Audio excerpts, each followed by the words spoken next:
इसका कारण यह था कि मनुष्यों, जिन्हें हम आज के मनुष्य, आधुनिक मनुष्य कहते हैं, और इन पूर्ववर्ती समूहों के बीच बहुत अधिक मिश्रण हुआ है। विकास की प्रक्रिया धीमी मानी जाती है, जिसमें किसी प्रजाति को बदलने में हजारों साल लगते हैं।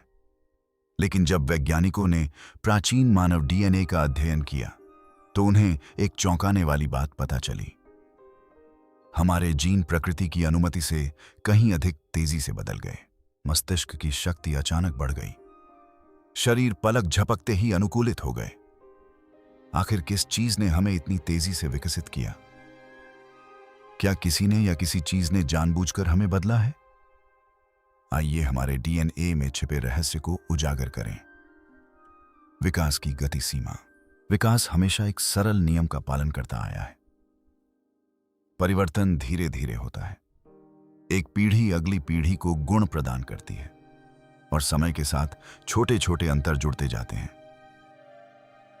छोटे छोटे चोंच थोड़ी लंबी हो जाती है।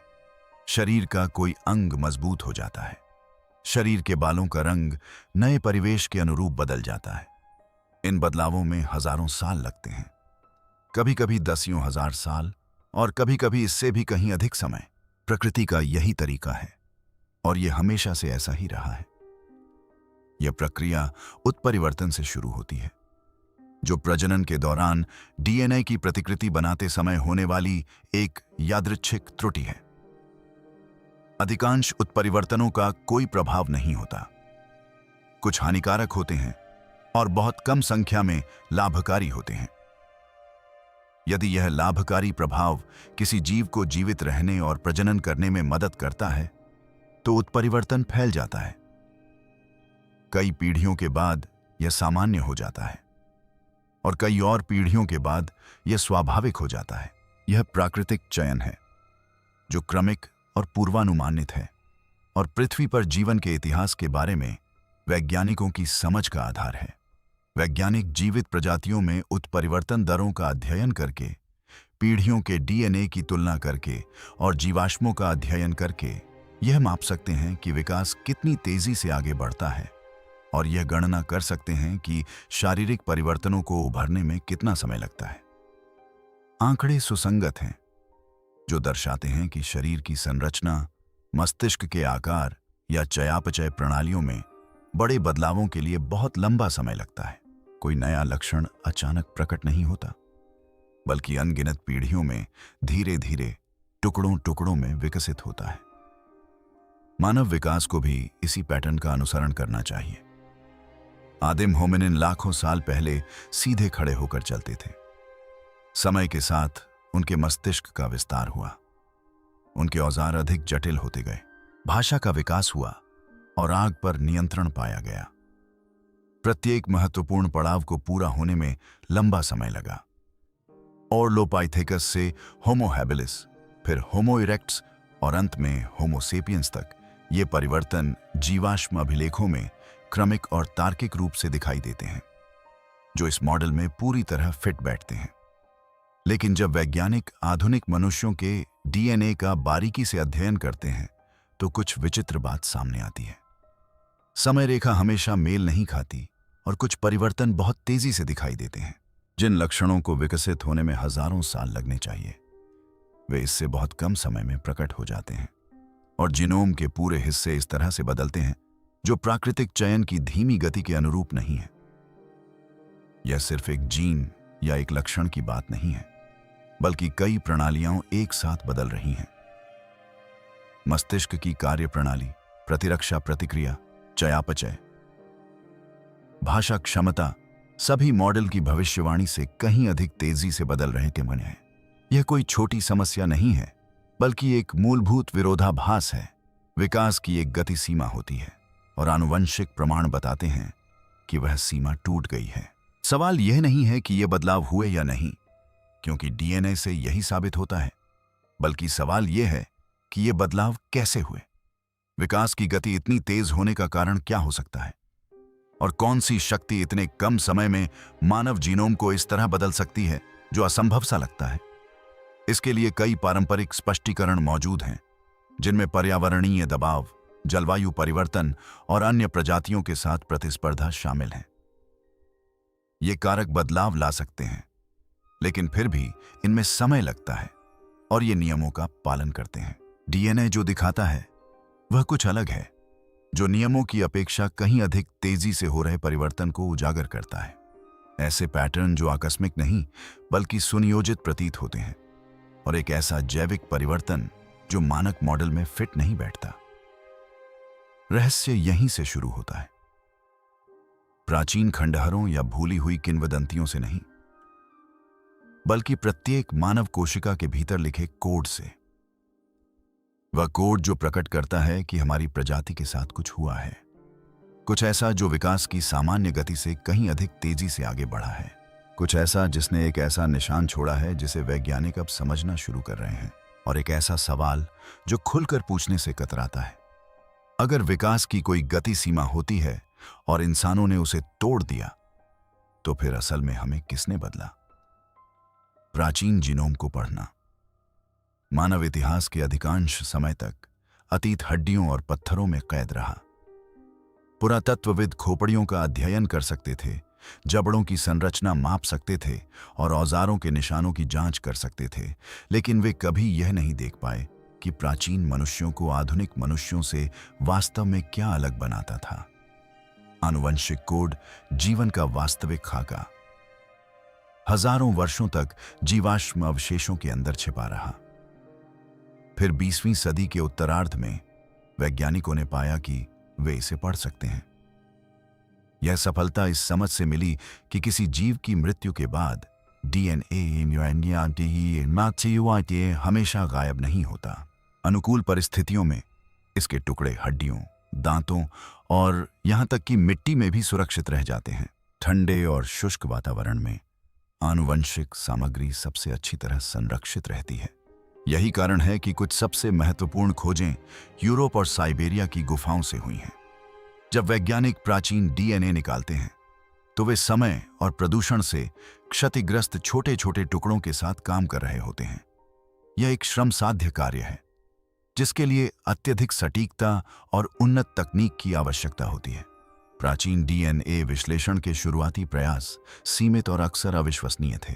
2000 के दशक की शुरुआत में निएंडरथल जीनोम का पहला अनुक्रमण पूरा करने में वर्षों का समय लगा और इसके परिणाम केवल आंशिक ही रहे। लेकिन तकनीक में तेजी से सुधार हुआ और 2010 के दशक तक शोधकर्ता हजारों साल पुराने नमूनों से संपूर्ण जीनोम का अनुक्रमण करने में सक्षम हो गए। जो कभी असंभव लगता था, वह अब सामान्य हो गया, और इसके बाद प्राप्त डेटा की बाढ़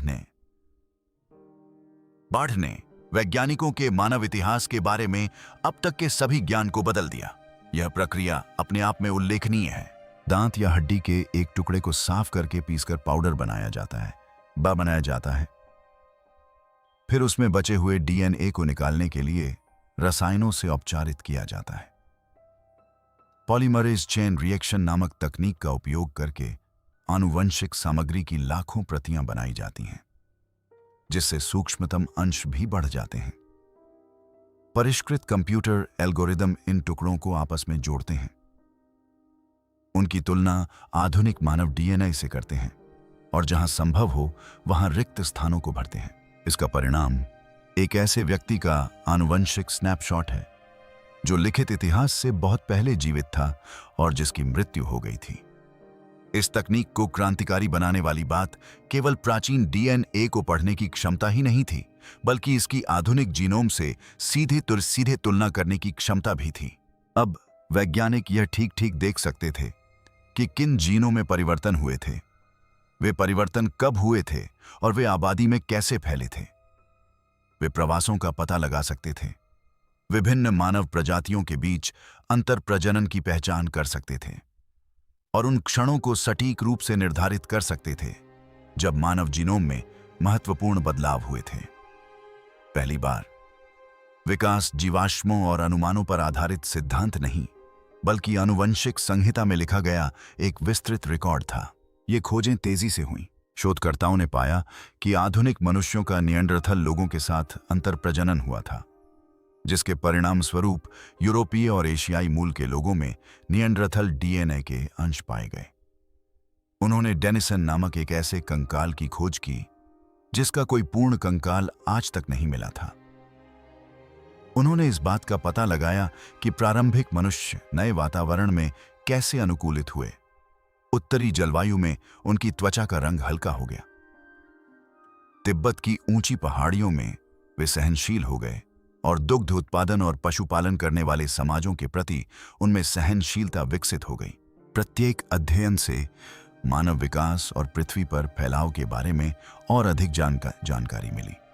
लेकिन जिस तकनीक ने पुराने सवालों के जवाब दिए, उसी ने नए सवाल भी खड़े कर दिए। वैज्ञानिकों ने प्राचीन जीनोमों का अनुक्रमण जितना अधिक किया, उन्हें उतने ही ऐसे पैटर्न दिखाई दिए जो अपेक्षाओं के अनुरूप नहीं थे। जो परिवर्तन हजारों वर्षों में होने चाहिए थे, वे कुछ ही हजार वर्षों में दिखाई दिए। मस्तिष्क के विकास से जुड़े जीनों में अचानक परिवर्तन देखने को मिले जिनका कोई स्पष्ट पर्यावरणीय कारण नहीं था। डीएनए के पूरे खंड ऐसे प्रतीत हो रहे थे मानो उन्हें उत्परिवर्तन और चयन के माध्यम से धीरे धीरे परिवर्तित होने के बजाय अचानक बदल दिया गया हो। आंकड़े स्पष्ट, सुसंगत और बेहद पेचीदा थे। यही इस रहस्य का आधार है। ये अटकलें या प्राचीन कथाएं नहीं, बल्कि हड्डियों से निकाले गए ठोस प्रमाण हैं जिनका विश्लेषण दुनिया भर की प्रयोगशालाओं में किया गया है। तकनीक मौजूद है, आंकड़े वास्तविक हैं और उनसे पता चलने वाली समय रेखा विकास के उस सिद्धांत से मेल नहीं खाती जो इसे बताता है। मानव जीनोम में कुछ गड़बड़ी हुई है, कुछ तीव्र और गहरा परिवर्तन, और वैज्ञानिकों को इसके बारे में तभी पता चला है जब वे अब बचे हुए आनुवंशिक रिकॉर्ड को पढ़ सकते हैं। अध्याय 3, अचानक प्रकट होने वाले आनुवंशिक परिवर्तन। जब वैज्ञानिकों ने पहली बार प्राचीन और आधुनिक मानव डीएनए की तुलना करना शुरू किया तो उन्हें क्रमिक बदलाव मिलने की उम्मीद थी। समय के साथ छोटे उत्परिवर्तन जमा होते, लक्षण धीरे धीरे आबादी में फैलते, विकास की निरंतर प्रक्रिया अपना काम करती। लेकिन इसके बजाय उन्हें छलांगें मिलीं। अचानक परिवर्तन जो अपेक्षित अंतराल के बिना प्रकट हुए। प्राचीन नमूनों में जो जीन एक तरह से दिखते थे, वे कुछ हजार साल बाद पूरी तरह से अलग दिखने लगे और एक से दूसरे में बदलाव का कोई स्पष्ट क्रम नहीं था। इसका एक सबसे उल्लेखनीय उदाहरण मस्तिष्क के विकास से संबंधित जीन हेमान है। मानव मस्तिष्क ही हमें अन्य सभी प्रजातियों से अलग करता है, जो हमारे आकार के प्राइमेट के लिए अपेक्षित आकार से कहीं अधिक बड़ा और जटिल है। वैज्ञानिकों ने मस्तिष्क के विकास, तंत्रिका संबंधों और संज्ञानात्मक कार्यों को नियंत्रित करने वाले विशिष्ट जीनों की पहचान की है। जब उन्होंने प्राचीन डीएनए में इन जीनों की जांच की तो उन्होंने पाया कि परिवर्तन प्राकृतिक चयन की अपेक्षा कहीं अधिक तेजी से हो रहे थे। भाषा प्रसंस्करण, अमूर्त सोच और स्मृति निर्माण से जुड़े वेरिएंट आनुवंशिक रिकॉर्ड में अचानक प्रकट हुए, मानो किसी ने स्विच ऑन कर दिया हो। ये मामूली बदलाव नहीं थे, बल्कि मस्तिष्क के काम करने के तरीके में मौलिक परिवर्तन थे। जीनों में विकासवादी परिवर्तन की तरह धीरे धीरे होने वाले उत्परिवर्तन नहीं दिखे। इसके बजाय उनमें अचानक बदलाव आए और नए संस्करण हजारों वर्षों के भीतर ही आबादी में दिखाई देने लगे, न कि दसियों हजार वर्षों में। उदाहरण के लिए, सामान्य परिस्थितियों में किसी एक लाभकारी उत्परिवर्तन को मानव आबादी में व्यापक रूप से फैलने में लगभग 1 लाख वर्ष लगते हैं। फिर भी मस्तिष्क से संबंधित कई जीन उस समय के एक अंश में ही एक साथ बदल गए। प्रतिरक्षा प्रणाली भी कुछ इसी तरह की कहानी कहती है। मनुष्यों में ऐसे जीन होते हैं जो यह निर्धारित करते हैं कि शरीर बीमारियों को कैसे पहचानता है और उनसे कैसे लड़ता है, जो जीवित रहने के लिए एक महत्वपूर्ण कारक है। प्राचीन डीएनए से पता चलता है कि कुछ प्रतिरक्षा जीनों में तीव्र पुनर्गठन हुआ, जिसमें उनके पूरे खंड बदल गए या इस तरह से संशोधित हुए जो सामान्य उत्परिवर्तन पैटर्न से मेल नहीं खाते। इनमें से कुछ परिवर्तन ज्ञात रोग प्रकोपों से मेल खाते हैं, जो नए खतरों के अनुकूलन का संकेत देते हैं। लेकिन अन्य का कोई स्पष्ट पर्यावरणीय कारण नहीं है, और ये उन आबादी में दिखाई देते हैं जो असामान्य स्वास्थ्य चुनौतियों का सामना नहीं कर रही थीं। चयापचय एक और ऐसा क्षेत्र है जहां आनुवंशिक रिकॉर्ड अप्रत्याशित तेजी को दर्शाता है।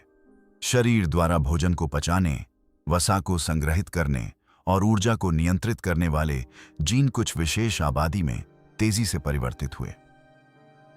उदाहरण के लिए, वयस्क अवस्था में लैक्टोज को पचाने की क्षमता यूरोपीय आबादी में लगभग 7,000 वर्ष पहले विकसित हुई, जो मानक विकासवादी मॉडलों की भविष्यवाणी से कहीं अधिक तेज है। यद्यपि इस परिवर्तन का श्रेय अक्सर दुग्ध उत्पादन को अपनाने को दिया जाता है, फिर भी इसके प्रसार की गति को केवल प्राकृतिक चयन के माध्यम से समझाना कठिन है।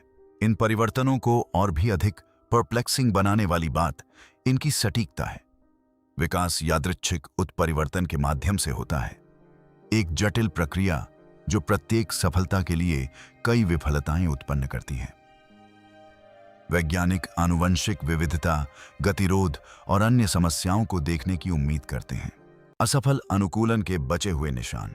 लेकिन कई मामलों में मानव डीएनए में होने वाले बदलाव स्पष्ट दिखाई देते हैं, मानो विशिष्ट जीनों को लक्षित करके उनमें परिवर्तन किया गया हो, बिना सामान्य परीक्षण और त्रुटि प्रक्रिया के। संक्रमणों का अभाव, मध्यवर्ती रूपों की कमी और कई प्रणालियों में एक साथ होने वाले परिवर्तन, ये सभी किसी असामान्य बात की ओर इशारा करते हैं। शोधकर्ताओं ने पारंपरिक विकासवादी सिद्धांत के भीतर ही इसके स्पष्टीकरण खोजने का प्रयास किया है। जनसंख्या अवरोध, जहां एक छोटा समूह किसी आपदा से बच जाता है और सीमित आनुवंशिक विविधता को आगे बढ़ाता है, अचानक परिवर्तन का आभास करा सकता है। चयनात्मक परिवर्तन, जिनमें तीव्र पर्यावरणीय दबाव के कारण लाभकारी उत्परिवर्तन तेजी से फैलता है, भी विकास को गति दे सकते हैं। लेकिन इन तंत्रों की भी सीमाएं हैं और ये मानव डीएनए में देखे गए पैटर्न की पूरी तरह से व्याख्या नहीं करते हैं। परिवर्तन बहुत तीव्र, समन्वित और व्यापक हैं। यहीं पर आंकड़े चिंताजनक हो जाते हैं। आनुवंशिक प्रमाण यह नहीं दर्शाते कि विकास विफल हो गया, बल्कि यह कि किसी चीज ने इसे इसकी सामान्य सीमाओं से परे धकेल दिया। मानव जीनोम में तीव्र और व्यापक परिवर्तन के निशान मिलते हैं, और वैज्ञानिक जितना अधिक इसका अध्ययन करते हैं, प्राकृतिक प्रक्रियाओं के माध्यम से इसकी व्याख्या करना उतना ही कठिन होता जाता है, उठाया जाता है। निएंडरथल विरोधाभास। निएंडरथल लोकप्रिय धारणा के अनुसार क्रूर गुफावासी नहीं थे। वे परिष्कृत शिकारी, कुशल औजार निर्माता और सफल उत्तरजीवी थे, जो सैकड़ों हजारों वर्षों तक यूरोप और एशिया में फले फूले। जब आधुनिक मानव लगभग 60,000 वर्ष पूर्व अफ्रीका से बाहर निकले, तो उनका सामना निएंडरथल से हुआ और उन्होंने उनके साथ अंतर प्रजनन किया। आनुवंशिक प्रमाण निर्विवाद हैं, क्योंकि यूरोपीय और एशियाई मूल के अधिकांश लोगों में 1 से 4% तक निएंडरथल डीएनए पाया जाता है। देखने में तो यह दो प्रजातियों के मिलने और आपस में घुलने मिलने की एक सीधी सादी कहानी लगती है, लेकिन इसके विस्तृत विवरण कुछ कहीं अधिक विचित्र खुलासा करते हैं। जब वैज्ञानिकों ने यह जांच की कि आधुनिक मनुष्यों में निएंडरथल के कौन से जीन बचे हैं, तो उन्हें एक ऐसा पैटर्न मिला जो आकस्मिक अंतर प्रजनन को चुनौती देता है। कुछ लक्षण बरकरार रहे, जबकि अन्य को व्यवस्थित रूप से हटा दिया गया, और वितरण किसी भी तरह से आकस्मिक नहीं लगता। ठंडी उत्तरी जलवायु के अनुकूल होने के लिए उपयोगी त्वचा और बालों से संबंधित निएंडरथल जीन यूरोपीय आबादी में अभी भी आम हैं। प्रतिरक्षा प्रणाली को प्रभावित करने वाले जीन, विशेष रूप से अपरिचित रोगजनकों से लड़ने में मदद करने वाले जीन, भी बने रहे और फैल गए। विकासवादी दृष्टि से यह तर्कसंगत है। कुछ लाभकारी गुण थे जिन्होंने आधुनिक मनुष्यों को नए वातावरण में जीवित रहने में मदद की, लेकिन अन्य निएंडरथल जीन लगभग पूरी तरह से गायब हो गए, और उनके गायब होने की गति कई सवाल खड़े करती है। मस्तिष्क के विकास और संज्ञानात्मक क्षमताओं को प्रभावित करने वाले जीन कि नासिका प्रारंभिक मानव निएंडरथल संकरों में मौजूद होने के बावजूद अपेक्षाकृत कम समय में ही आबादी से समाप्त हो गए। अध्ययनों से पता चलता है कि जीनोम के वे क्षेत्र जो तंत्रिका क्रिया से जुड़े हैं उनमें निएंडरथल वंश का कोई अंश नहीं है, जबकि सामान्य प्रजनन के माध्यम से उन्हीं क्षेत्रों को अगली पीढ़ी में जाना चाहिए था। आधुनिक मानव जीनोम में निएंडरथल संज्ञानात्मक लक्षणों के अस्तित्व को बनाए रखने के लिए कुछ सक्रिय कारक जिम्मेदार थे। प्रजनन क्षमता और संतानोत्पत्ति से संबंधित जीनों में भी यही चयनात्मक पैटर्न दिखाई देता है। अंडकोश के कार्य और शुक्राणु उत्पादन को प्रभावित करने वाले निएंडरथल प्रकार आधुनिक मनुष्यों में बहुत कम पाए जाते हैं, जिससे पता चलता है कि उन्होंने संकरों में प्रजनन संबंधी समस्याएं पैदा की होंगी। इससे यह स्पष्ट हो सकता है कि प्राकृतिक चयन द्वारा प्रजनन क्षमता को कम करने वाले लक्षणों को समाप्त करने के दौरान कुछ निएंडरथल डीएनए क्यों लुप्त हो गया। हालांकि इस छौंटाई की सटीकता और गति, साथ ही अन्य लक्षणों के बने रहने से साधारण संकर असंगति की तुलना में कहीं अधिक जटिल तस्वीर सामने आती है। इस विरोधाभास को और भी दिलचस्प बनाती है भौगोलिक विविधता। निएंडरथल डीएनए आधुनिक मानव आबादी में समान रूप से वितरित नहीं है। अफ्रीकी मूल के लोगों में यह लगभग न के बराबर है, जो स्वाभाविक है क्योंकि निएंडरथल मुख्य रूप से यूरोप और एशिया में रहते थे।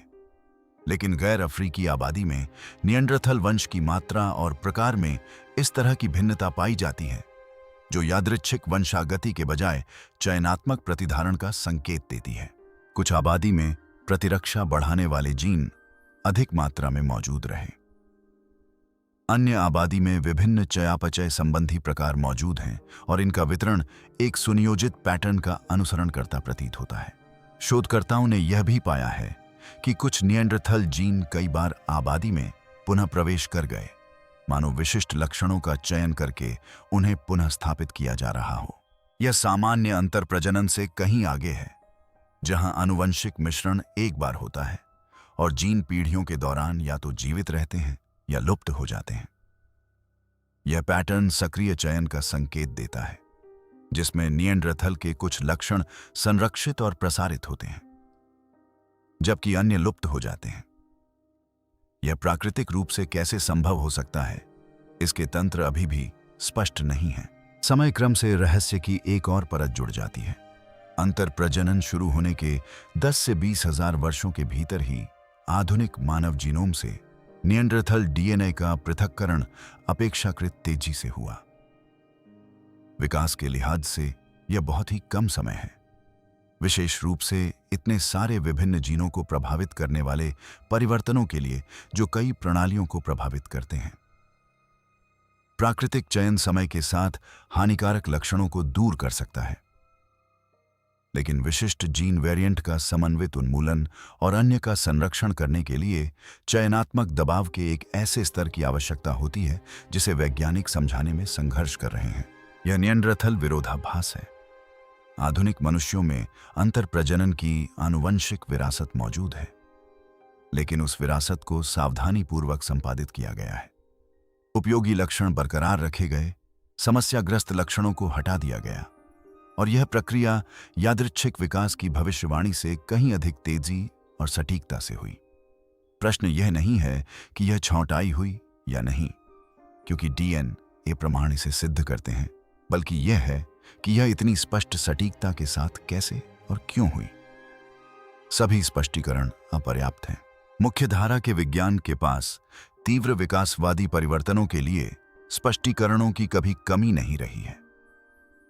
मानव डीएनए में पाए जाने वाले पेचीदा पैटर्नों का सामना करते हुए शोधकर्ता स्थापित सिद्धांतों और उन तंत्रों की ओर रुख करते हैं जिन्होंने पृथ्वी पर जीवन के इतिहास में अनुकूलन को गति प्रदान की है।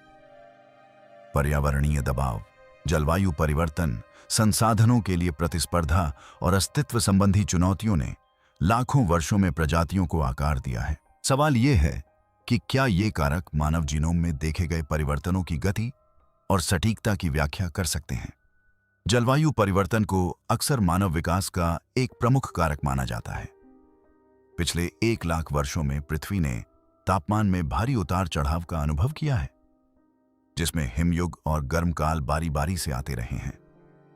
इन परिवर्तनों ने मानव आबादी को अनुकूलन करने या विलुप्त होने के लिए मजबूर किया, जिससे तीव्र चयनात्मक दबाव उत्पन्न हुआ। जो समूह ठंड सहन कर सकते थे, कम भोजन की उपलब्धता में भोजन ढूंढ सकते थे या नए क्षेत्रों में पलायन कर सकते थे, वे जीवित रहे, जबकि अन्य नहीं। समय के साथ इस दबाव के कारण कुछ आनुवंशिक लक्षण पनपने लगे और आबादी में फैल गए। यह सिद्धांत कुछ परिवर्तनों के लिए तर्कसंगत प्रतीत होता है। उदाहरण के लिए, उत्तरी आबादी में त्वचा का रंग हल्का होना कम धूप और विटामिन डी के अधिक कुशलता से उत्पादन की आवश्यकता के कारण हो सकता है। शरीर में वसा के वितरण और चयापचय दर में परिवर्तन जैसे ठंडे मौसम के अनुकूल लक्षण हिमयुग के यूरोप में जीवित रहने के लिए आवश्यक थे। तिब्बती आबादी में उच्च ऊंचाई के अनुकूलन से संबंधित जीन स्पष्ट रूप से पर्यावरणीय परिस्थितियों के अनुरूप हैं। ये प्राकृतिक चयन के उत्कृष्ट उदाहरण हैं और आनुवंशिक प्रमाण भी इनका समर्थन करते हैं। लेकिन जलवायु और पर्यावरण ही सब कुछ नहीं समझा सकते।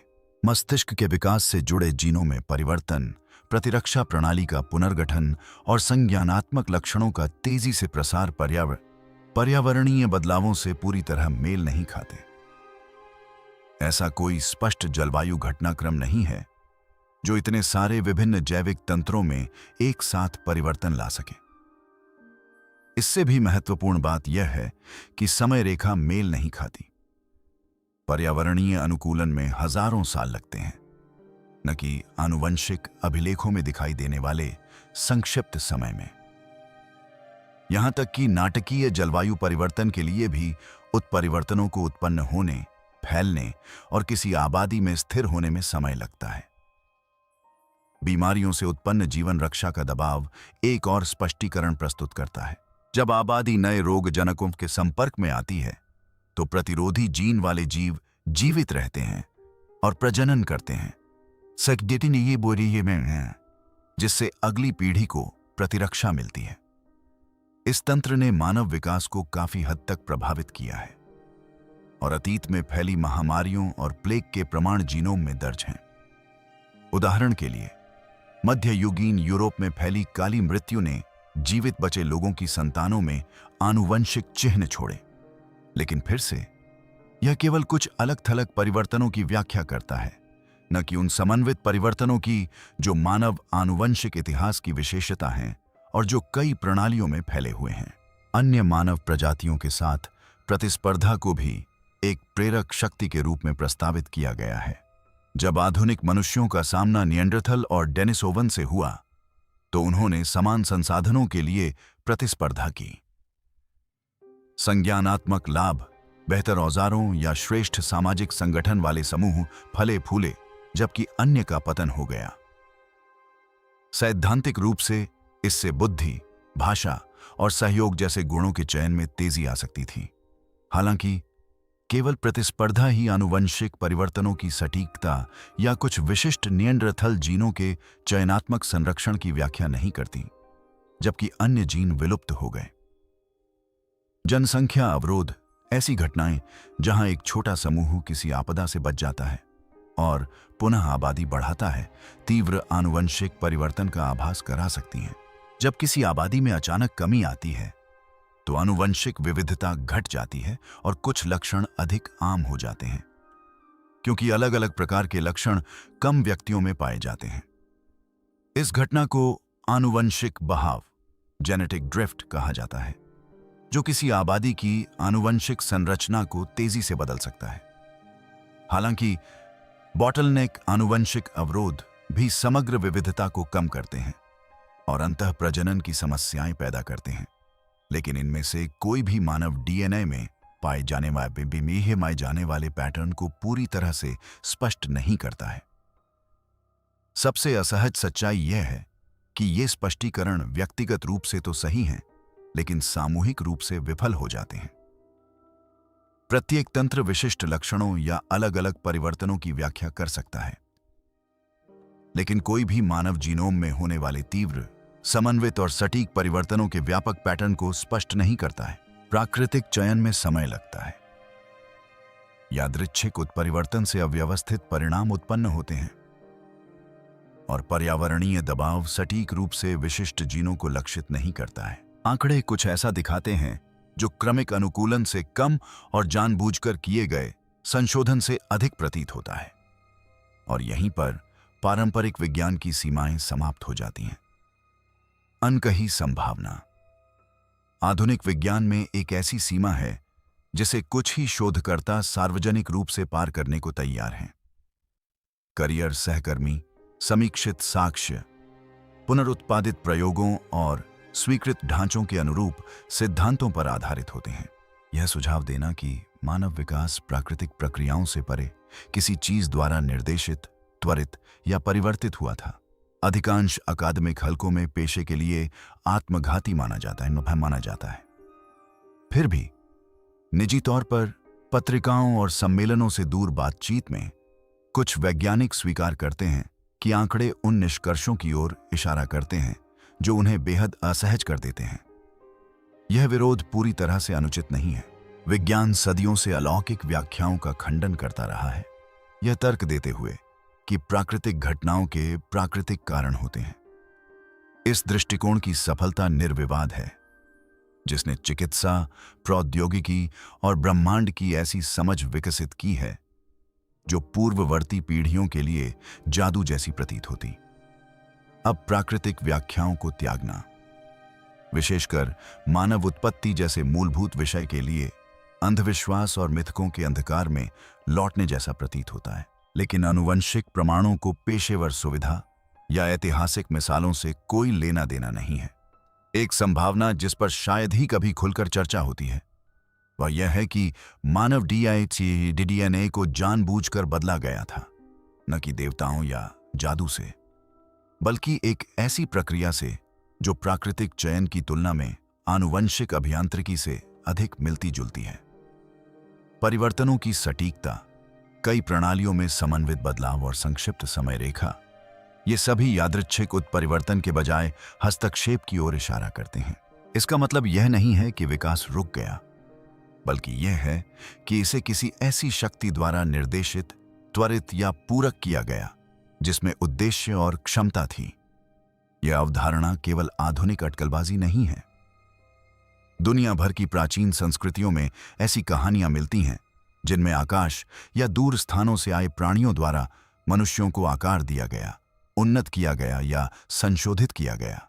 सुमेरियन ग्रंथों में अनुन्नाकी द्वारा मौजूदा प्राणियों में परिवर्तन करके श्रमिकों के सृजन का वर्णन मिलता है। हिंदू धर्म ग्रंथों में ऐसे चक्रों का उल्लेख है जिनमें मानवता का परिष्करण और पुनर्निर्माण होता है। अमेरिका से लेकर अफ्रीका तक की स्वदेशी परंपराओं में पूर्वजों के बाहरी शक्तियों द्वारा शिक्षित, परिवर्तित या सुधारे जाने की कथाएं मिलती हैं। मुख्यधारा का पुरातत्व शास्त्र इन्हें पौराणिक कथाएं और प्राचीन लोगों की समझ से परे प्राकृतिक प्रक्रियाओं के प्रतीकात्मक स्पष्टीकरण मानकर खारिज कर देता है। लेकिन क्या होगा यदि इन कहानियों में किसी वास्तविक घटना की स्मृति संरक्षित हो? ऐसी संभावना के नैतिक निहितार्थ बेहद चौंकाने वाले हैं। यदि मनुष्यों को जानबूझकर बदला गया था, तो स्वायत्तता, उद्देश्य और पहचान से जुड़े प्रश्न उठते हैं। क्या हमें किसी बड़ी योजना में एक भूमिका निभाने के लिए संशोधित किया गया था?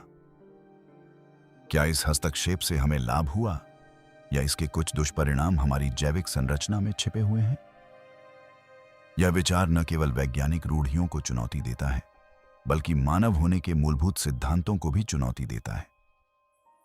यह बताता है कि हम संयोग और अस्तित्व का परिणाम नहीं हैं, बल्कि एक सुनियोजित रचना का परिणाम है, और यह हमारे अस्तित्व और हमारी पहचान के बारे में कई असहज प्रश्न खड़े करता है। इन प्रश्नों पर शोध को कई बाधाओं का सामना करना पड़ता है। वित्तीय सहायता एजेंसियां पारंपरिक मॉडलों से बहुत अलग शोध कार्यों को समर्थन देने में हिचकिचाती हैं, और विवादास्पद सिद्धांतों पर शोध करने वाले वैज्ञानिकों को हाशिए पर धकेल दिए जाने का खतरा रहता है। स्वीकृत धारणाओं से मेल न खाने वाले आंकड़ों को अक्सर दरकिनार कर दिया जाता है, उनका कोई और स्पष्टीकरण दे दिया जाता है, या उन पर आगे शोध करने के बजाय उन्हें अनदेखा कर दिया जाता है। कुछ शोधकर्ताओं ने आनुवंशिक रिकॉर्ड में कमियों को उजागर किया है। डीएनए के कुछ ऐसे हिस्से जो अपूर्ण या दुर्गम प्रतीत होते हैं, जिससे यह संदेह पैदा होता है कि अध्ययन के लिए सभी जानकारी उपलब्ध नहीं है। यह प्राकृतिक क्षरण, तकनीकी सीमाओं या किसी अन्य कारण से है, यह अभी स्पष्ट नहीं है। ऐसे निष्कर्षों से बचने के लिए संस्थागत दबाव भी हैं, जो जनता में दहशत पैदा कर सकते हैं या विज्ञान पर विश्वास को कम कर सकते हैं। यदि ऐसे प्रमाण सामने आते हैं कि मानव विकास कृत्रिम रूप से प्रभावित था, तो धर्म, दर्शन और सामाजिक व्यवस्था पर इसके व्यापक प्रभाव होंगे। सरकारों, शैक्षणिक संस्थानों और वैज्ञानिक निकायों के पास स्थिरता बनाए रखने के लिए प्रबल प्रेरणाएं होती हैं और व्यवधान से बचने के लिए विवादास्पद निष्कर्षों को कभी-कभी चुपचाप दबा दिया जाता है या उन पर चर्चा नहीं की जाती है। यह कोई षड्यंत्र नहीं बल्कि सावधानी है, ऐसे दरवाजे खोलने की अनिच्छा जिन्हें बंद करना असंभव हो सकता है। आनुवंशिक अनुसंधान की पृष्ठभूमि में यह अनकही संभावना बनी रहती है, जिसे निजी तौर पर स्वीकार तो किया जाता है, लेकिन सार्वजनिक रूप से इस पर शायद ही कभी चर्चा होती है। आंकड़े लगातार बढ़ते जा रहे हैं, पैटर्न उभरते जा रहे हैं और स्पष्टीकरण अपर्याप्त साबित हो रहे हैं। मुख्यधारा का विज्ञान इस बात पर जोर देता है कि पर्याप्त समय और अनुसंधान मिलने पर प्राकृतिक प्रक्रियाएं अंततः हर चीज की व्याख्या कर देंगी, लेकिन समय सीमा लगातार कम होती जा रही है। सटीकता बढ़ती जा रही है और सवाल और भी जोरदार होता जा रहा है। अगर मानव जीनोम जानबूझकर किए गए बदलावों के संकेत दिखाता है, और अगर पारंपरिक विकासवाद पूरी तरह से यह नहीं समझा सकता कि क्या हुआ, तो वह कौन सी शक्ति है जिसने मानवता को नया रूप दिया? और इस संभावना को स्वीकार करना इतना खतरनाक क्यों है? डीएनए अभी भी क्या समझाने से इनकार कर रहा है? मानव जीनोम का पूरा अनुक्रमण हो चुका है। वैज्ञानिकों ने हर जीन का मानचित्रण किया है, हजारों प्रकारों की पहचान की है और विभिन्न आबादी और समय अवधियों के डीएनए की तुलना की है। तकनीकी दृष्टि से मनुष्य को बनाने वाला आनुवंशिक कोड अब कोई रहस्य नहीं है। प्रत्येक बेस पेयर, प्रत्येक क्रोमोसोम, डीएनए का प्रत्येक खंड सूचीबद्ध किया गया है और विश्व भर के शोधकर्ताओं के लिए सुलभ डेटाबेस में संग्रहित किया गया है। फिर भी इस पूर्णता के बावजूद जीनोम के कुछ हिस्से ऐसे हैं जिनकी व्याख्या अभी तक पूरी तरह से नहीं हो पाई है। ऐसे खंड जिनके कार्य और उत्पत्ति अभी भी स्पष्ट नहीं है। मानव डीएनए का डीएनए का लगभग 8% हिस्सा प्राचीन वायरल संक्रमणों से आता है।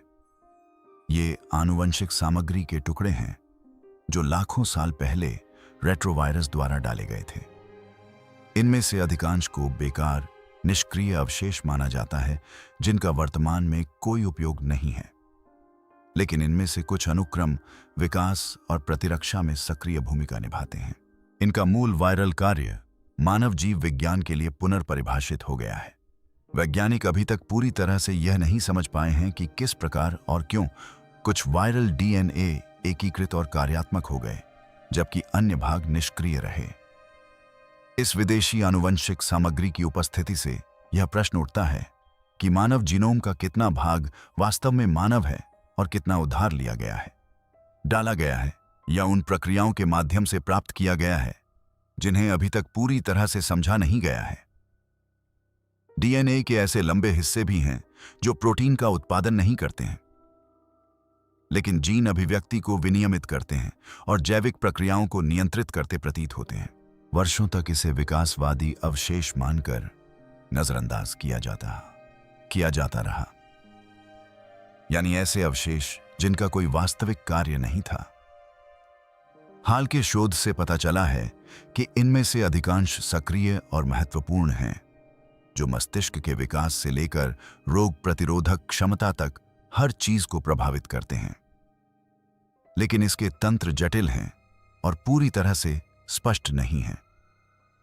वैज्ञानिक जानते हैं कि ये क्षेत्र महत्वपूर्ण हैं, लेकिन वे हमेशा यह नहीं जानते कि वे क्या करते हैं या वे अपने वर्तमान स्वरूप में कैसे अस्तित्व में आए।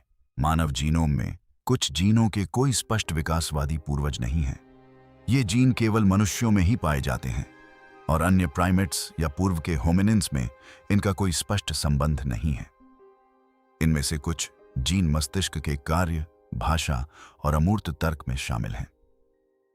यही वे गुण हैं जो आधुनिक मानवता को परिभाषित करते हैं। आनुवंशिक अभिलेख में अपेक्षित संक्रमणकालीन रूपों के बिना इनका अचानक प्रकट होना मानव विकास की अनसुलझी पहेलियों में से एक है। मानक व्याख्याओं में तीव्र उत्परिवर्तन और सकारात्मक चयन शामिल हैं, लेकिन मध्यवर्ती चरणों की कमी कहानी को अधूरा बना देती है। फिर प्राचीन डीएनए में ही कई कमियां हैं। हर आबादी से नमूने नहीं लिए गए हैं, हर कालखंड का अनुक्रमण नहीं किया गया है और हर व्यक्ति ने पुनर्प्राप्त करने योग्य आनुवंशिक सामग्री नहीं छोड़ी है। वैज्ञानिकों द्वारा संकलित तस्वीर टुकड़ों, विशिष्ट स्थानों और युगों से ली गई तस्वीरों पर आधारित है। मानव आनुवंशिक इतिहास के पूरे अध्याय छूट सकते हैं, क्योंकि वे घटनाएं उन क्षेत्रों में घटी हैं जहां डीएनए अच्छी तरह से संरक्षित नहीं होता है या उन आबादी के बीच हुई हैं जिन्होंने कोई निशान नहीं छोड़ा है। उपलब्ध आंकड़ों से निकाले गए निष्कर्ष उतने ही पूर्ण होते हैं जितना कि स्वयं आंकड़े, और ये आंकड़े व्यापक नहीं हैं। कुछ शोधकर्ताओं ने कुछ जीनों की संरचना में विसंगतियां देखी हैं, ऐसे पैटर्न जो सामान्य उत्परिवर्तन प्रक्रियाओं के अनुरूप नहीं हैं। ये त्रुटियां या संदूषण नहीं हैं, बल्कि वास्तविक विचित्रताएं हैं।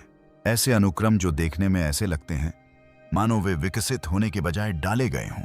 वैज्ञानिक समुदाय इन निष्कर्षों की व्याख्या करने में सतर्क रहा है और जल्दबाजी में निष्कर्ष निकालने के बजाय अधिक डेटा की प्रतीक्षा करना पसंद करता है। लेकिन विसंगतियां बनी हुई हैं और प्रत्येक नए अध्ययन के साथ अनसुलझे आनुवंशिक लक्षणों की सूची कम होने के बजाय बढ़ती जा रही है। सबसे चिंताजनक निष्कर्ष यह है कि मानव जीनोम व्यापक रूप से अनुक्रमित और अध्ययन किए जाने के बावजूद अभी भी कई रहस्य समेटे हुए हैं। यह कई सवाल उठाता है, लेकिन उनके जवाब नहीं देता। कई पैटर्न दिखाता है, लेकिन उनकी व्याख्या नहीं करता। और कई कमियां हैं जिन्हें यह पूरा नहीं करता। विकास मानव उत्पत्ति को समझने के लिए एक ढांचा प्रदान करता है, लेकिन इस ढांचे में खामियां हैं। ऐसे स्थान हैं जहां आंकड़े सटीक रूप से फिट नहीं बैठते और जहां वैकल्पिक व्याख्याओं को खारिज करना कठिन हो जाता है। यदि मनुष्य में एक बार परिवर्तन हुआ था, तो इसके प्रमाण डीएनए में मौजूद होंगे। और यदि वह प्रमाण मौजूद है, लेकिन अस्पष्ट, गलत समझा गया या दुर्गम बना हुआ है, तो सबसे महत्वपूर्ण प्रश्न यह नहीं है कि अतीत में क्या हुआ था, बल्कि यह है कि क्या ऐसा दोबारा हो सकता है। जीनोम एक रिकॉर्ड है, लेकिन यह एक ब्लूप्रिंट भी है, और ब्लूप्रिंट को पढ़ा, कॉपी किया और संशोधित किया जा सकता है। वह कोड जो हमें इंसान बनाता है, अब हड्डियों और पत्थरों में बंद नहीं है। यह खुला, पठनीय और असुरक्षित है, और शायद यही सबसे चौंकाने वाला खुलासा है। अगर आपको यह वीडियो पसंद आया, तो लाइक और सब्सक्राइब करें और अपने स्क्रीन पर दिखाए गए अगले वीडियो पर क्लिक करें।